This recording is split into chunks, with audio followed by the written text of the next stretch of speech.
SIR को लेकर पूरे देश में चर्चाएं हो रही हैं, जहां भारत के 10 राज्यों में एसआईआर का काम पूर्ण हो गया है। वहीं अब दूसरे चरण में बंगाल समेत कई प्रदेशों में एसआईआर होना है। एसआईआर को लेकर पश्चिम बंगाल की मुख्यमंत्री ममता बनर्जी ने गृह मंत्री पर आपत्तिजनक बयान दिया है, जिसे लेकर उपभोक्ता फोरम के राष्ट्रीय अध्यक्ष ने ममता बनर्जी को नसीहत दी है।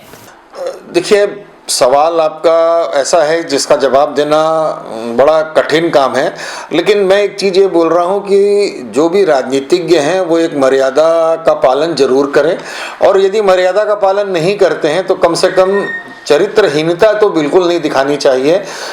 मान लीजिए उन्होंने देश के गृह मंत्री जो हैं वो उनके भी गृह मंत्री हैं और उनके बारे में वो ये कह रही हैं कि उनकी आंख ऐसी है वैसी है, शरीर के अंगों के बारे में तुलना कर रही हैं। मान लीजिए भगवान न करे कि कोई ऐसी स्थिति आ जाए कि कोई उनके शरीर के अंगों की तुलना करे, तो ये भी उचित नहीं है। कल को कोई ये बोलेगा कि ममता बनर्जी की एक आंख लंकिनी है और एक आंख ताड़का है, तो उनको भी बुरा लग जाएगा। हालांकि मैं ऐसा बिल्कुल नहीं कह रहा हूँ, लेकिन चूंकि उन्होंने ऐसा कहा है तो उनके बारे में भी कोई ऐसा कह सकता है।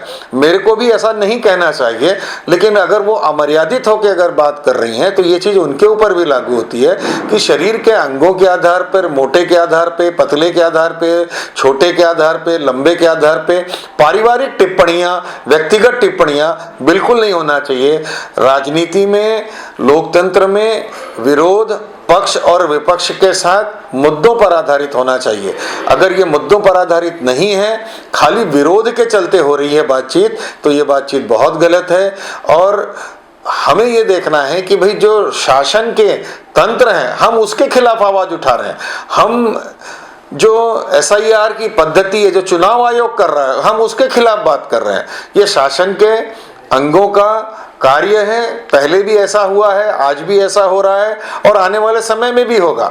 तो इसलिए भारत के नागरिकों का सत्यापन होना बहुत जरूरी है, और इसके लिए अगर चुनाव आयोग कोई काम कर रहा है और उस पर सुप्रीम कोर्ट के संज्ञान में काम हो रहा है तो इस पर टिप्पणी करना ठीक नहीं है, ऐसा मेरा व्यक्तिगत लहजा है। और राजनीतिज्ञों को लिए भी मैं एक निवेदन करूंगा कि अब एक मर्यादा में रह के टिप्पणी करें, मर्यादा का स्तर खराब न करें। ये बहुत दुख की बात है।